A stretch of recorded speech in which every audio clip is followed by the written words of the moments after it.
Hey, so we're about to get back into Romans 13. Let's remember we have a virtual audience today, fellas. Let's maybe try not to get too political with it, but honest and very biblical with it. Okay, that sound good to everybody? Are we on, Kof? Yep. Am I live? Okay. Well, hello everybody. Hello everybody watching us live today. See, my brother Mike Canlin is watching. Mike's got some videos we're actually going to start showing, putting on the website and Facebook as well, which we're going to do soon. I forgot my Bible. So I guess I'm using my phone today. Mute your phone. But welcome everybody. Good to got lots of Bibles. Okay, good. Thank you, Mr. Bill. Is that which translation we working with here? NIV. NIV. I can do NIV.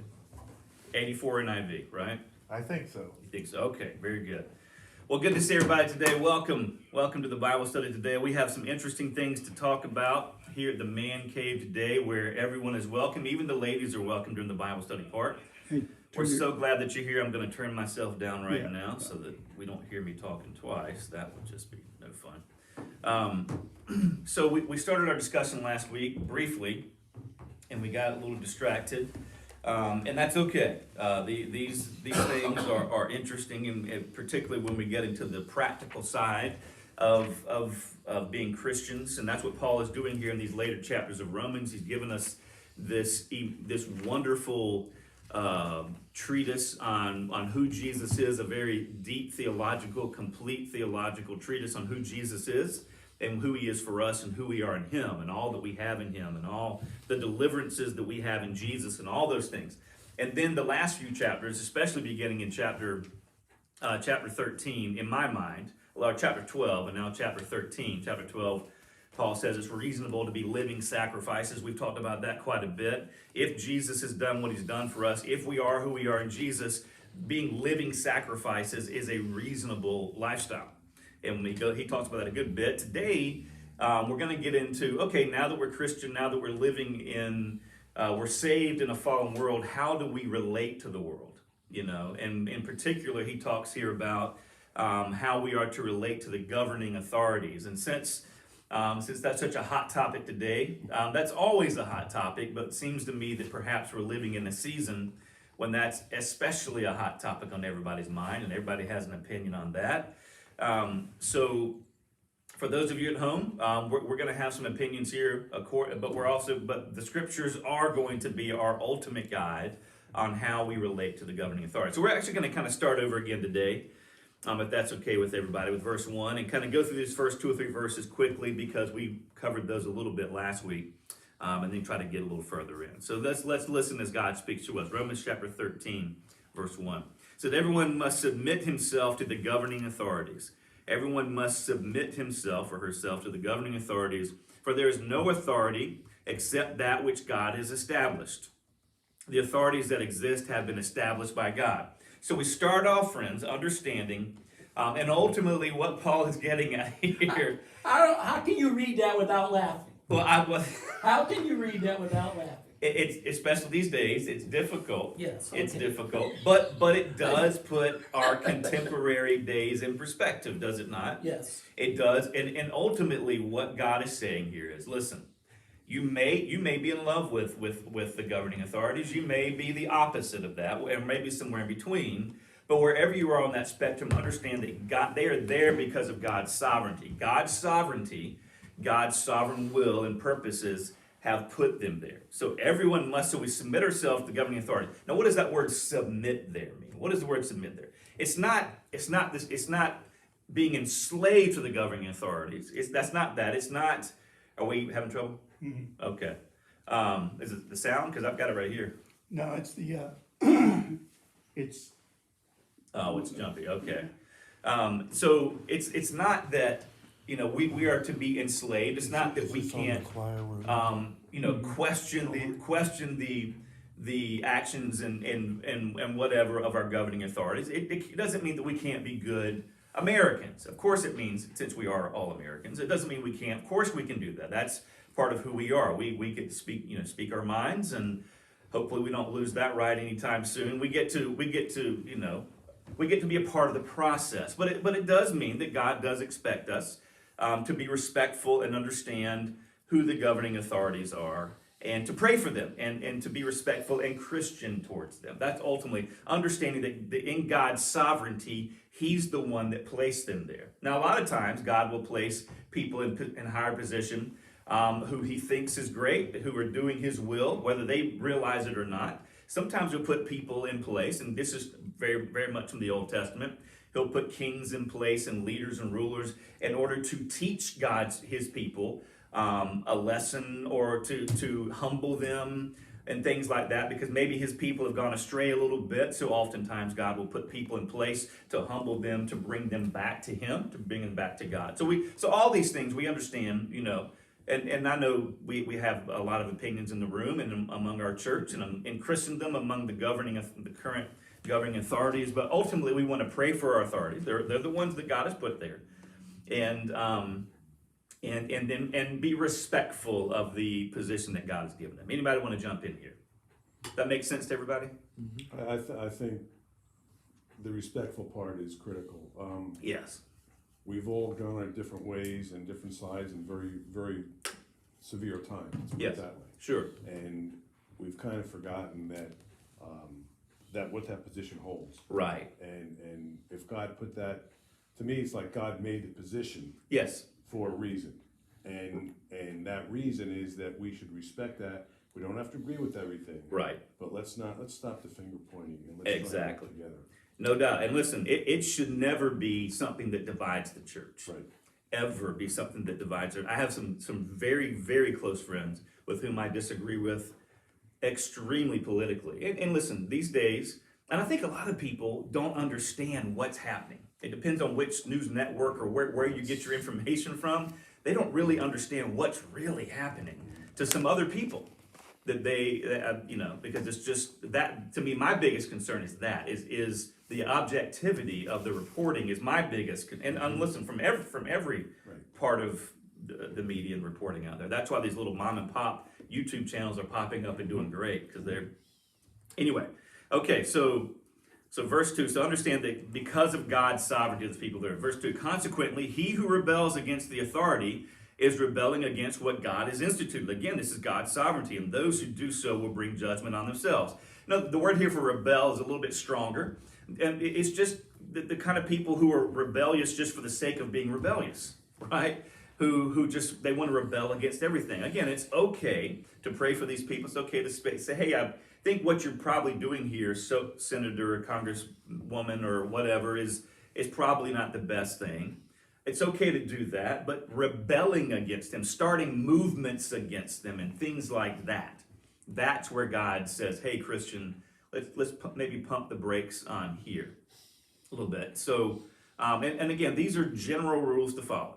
I think these are obviously, if a leader is doing something so completely egregious, then but that's generally what we're talking about here is, be careful, because I've given this person authority, and if you act unchristian as a rebel against their authority, then you're going to pay a price, is what God is ultimately saying here. Then verse 3, for rulers hold no terror for those who do right, but for those who do wrong. Do you want to be free from fear from the one in authority? Then do what is right, and he will commend you. So what God is saying here is that, generally speaking, you can expect the rulers to follow the rules and to do right, in the time that you live in, and again, these are general commands.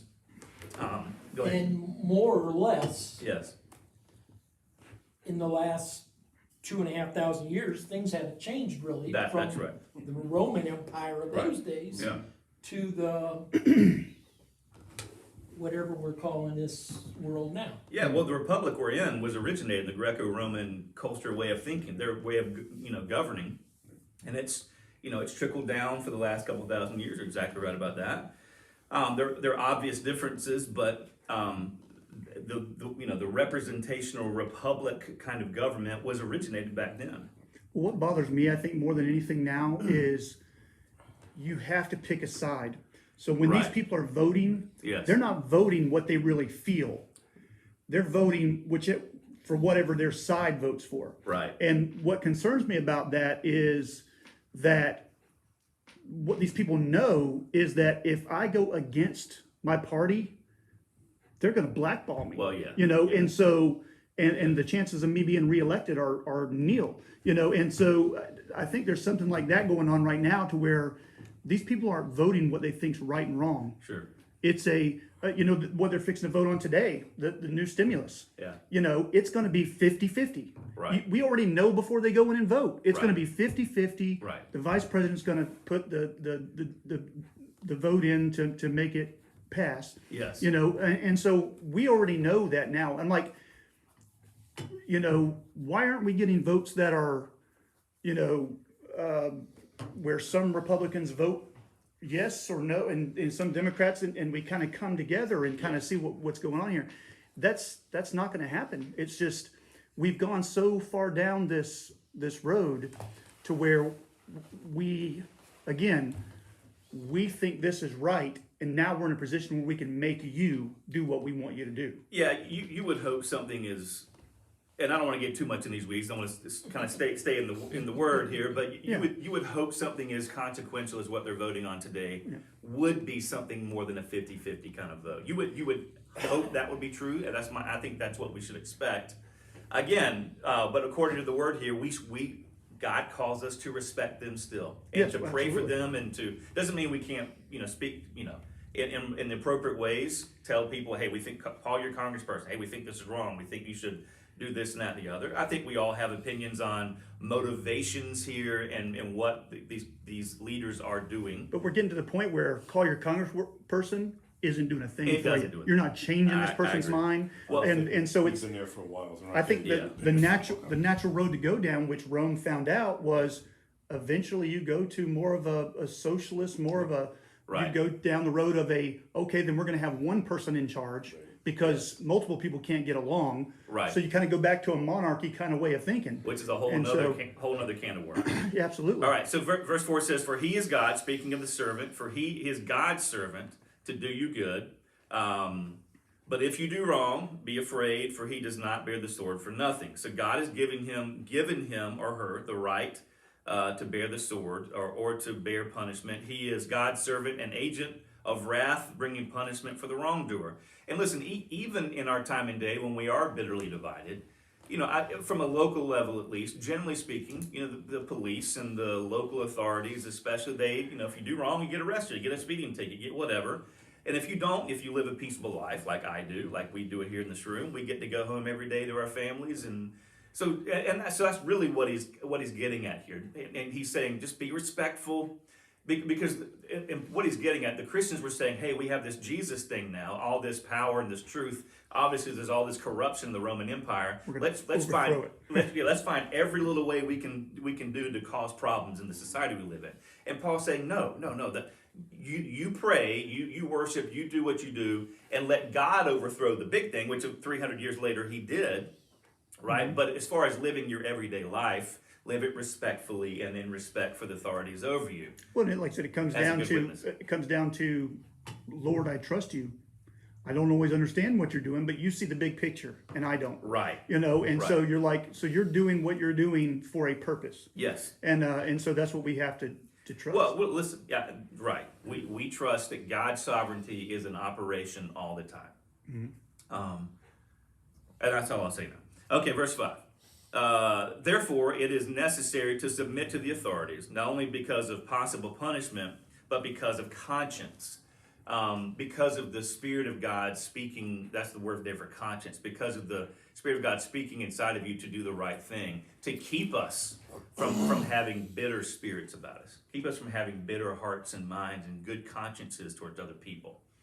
So you see, I'm trying to go through this faithfully but quickly, as quickly as I can. So everybody understand that. So to keep that good conscience. I think the thing we need to do is pray to God. Yes. So he can work through the government changing it. Absolutely. And listen, we might be the instruments.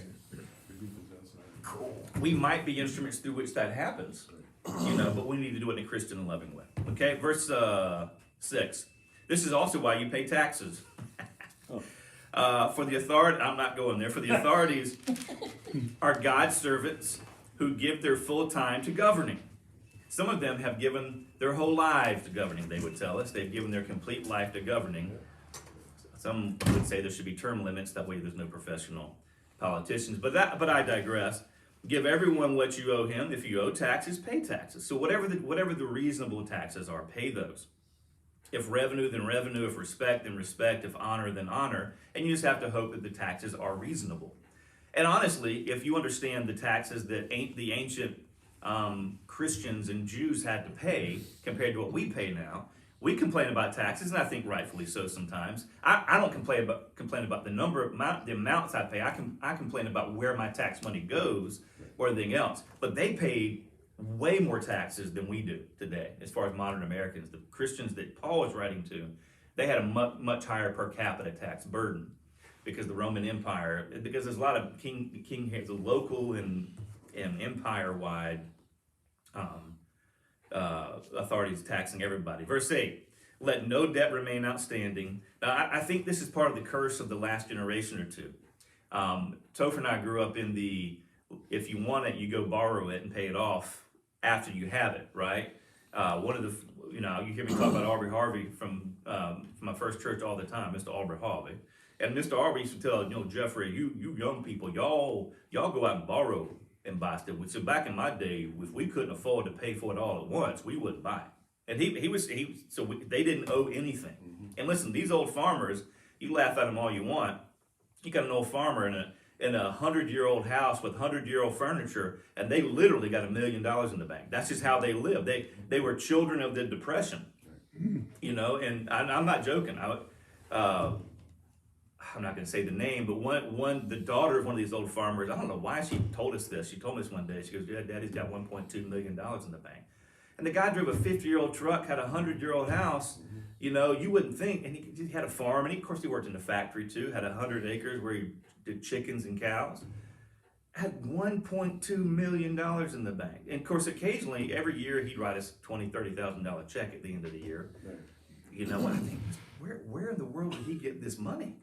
Well, he's got 1.2 million. This was the interest on what he had in the bank, and he give it to the church every year. So anyway, What's funny, I saw a thing about Warren Buffett and how every morning he eats at McDonald's and spends $3.61 or whatever. Right. It's the same thing every day. Wow. And he said at one point that same meal went up in price to like $4 and something, and he didn't show up again. Yeah, wow. Because it went up $1 or something. And that guy's a multi-billionaire, It's not like billionaire. he can't easily afford it, but it's just the principle of it. Right. He's like, okay, I'm not willing to pay that for what I get. That's amazing. Yeah.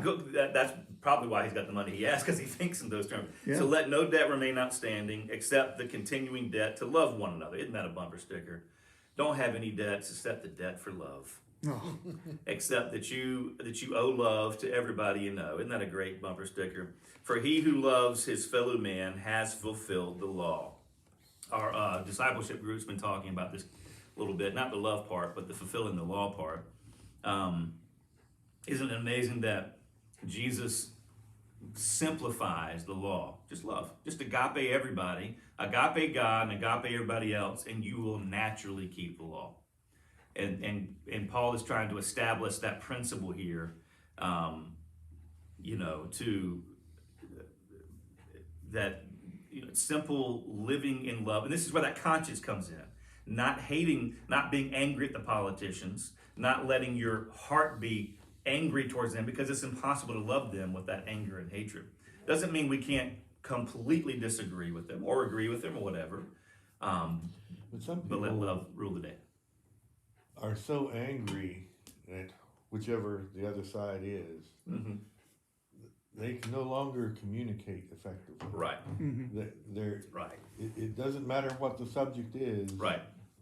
You're for that. Oh, well, I'm going to be for this. Right. And we can't be friends. We can't talk. We certainly can't love each other. Right. Right. Yeah, So they're just not willing to look at the other side. You have to agree with it. Right. Agree with it. Again, respect that person's opinion. It might not be right. It might Absolutely. not be your cup of tea, but Yep. there's nothing wrong with it. It's that's there from another person, and accept it. That's all. Absolutely. I don't mind telling you. I'm sure people feel the same way about me, the ones who know my political opinions. I look at some people that I think very highly of, who have very different political opinions of me, and they say things, and I look at them like, that is just the dumbest. How in the world can you think that? You know? But then again, I'm sure they do the same to me. You know? And so it's that constant commitment to saying, but their political opinion does not define them in my book. They're being made in the image of Christ. And if they're Christian brothers and sisters, they're brothers and sisters in Christ. You know, and I need to see them through that love, you know, and pray for their enlightenment on the political matters. That's right. But it is something too where, Or maybe my enlightenment. yeah, where all the we were talking about the politicians either being this way, they've conditioned us to pick a side. Right. You know, as a society, they're like, you're either with us or against us. You can't. There's no middle ground here. You know, you can't agree with some things the Democrats are for and some things the Republicans are for. Right. That doesn't exist anymore. Right. I'll give you an example. I got ostracized by it. I always hunted, always had guns and so forth, and was in the NRA. And then when it's everything with the fully automatic weapons and so forth, to me, and I know this is the South, but to me, there is no real need for. If you want to, that's fine, but there's no real need to have an AK-47 locked up in your garage. Right. You know, you want to go out and hunt, you want to shoot for a sport, you want to practice, whatever. That's our right. Sure. All right, it's in the Constitution, but the rules were written in different days. Right. So Right. when I sat there and had a discussion with the people in the NRA, Yeah. it's like it was blasphemy. Right. Right. You know, it's like wait a minute, you were saying you should have that assault weapon? Right. Nobody should have it, in my opinion. Right. You can have every shotgun, rifle, and pistol you want to. Sure. But nobody should have a military weapon or demand that they have the right of a military weapon. Yes. So that's the extreme of there's no midpoint. It's like Topher said, it's either one way or the other way. And I think you're right, It's brother. extreme And where this way or did extreme it this stop? way. You know, Well, the exactly. AK-47. Well, why not the grenade It launcher? was written Isn't back when- Have an automatic grenade launcher. Right. Well, there's no such You're thing as a worried about monument an Indian, anymore. somebody being attacked at your front door of your cabin to protect yourself and your family. You know, not go out and go into a crowd and start just shooting people randomly. Right.